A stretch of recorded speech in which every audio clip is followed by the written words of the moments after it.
Hi friends, welcome back my channel. 108 స్తంభాల గుడి, శివలింగాల గుడి అని చెప్పాను కదండి. ఎల్లపల్లిలో వెలిసిన 108 స్తంభాల శివలింగాలతో కూడిన గుడి అయితే ఇదే.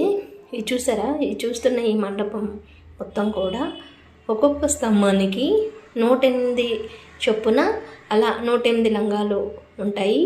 అలాగే స్తంభం కిందన ఒక శివలింగం ఉంటుంది. ఆ శివలింగం మీద పోసిన వాటర్ అంతా కూడా ఇక్కడ లోపల చూసారా, స్వామివారి వద్దకు వచ్చి ఇలా దారిలా కారుతుంది. స్వామివారికి ఇలా బంగారు పూత తొడిగి ఇలా స్వామివారికి ఆ జలాభిషేకం అయితే జరుగుతుంది.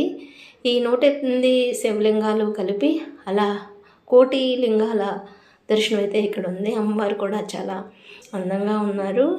వజ్ర వైడూర్యాలతో కలిపి దుర్గామాత కూడా చాలా అందంగా ఉన్నారు. ఈ 108 స్తంభాల గుడి విశేషం ఇది.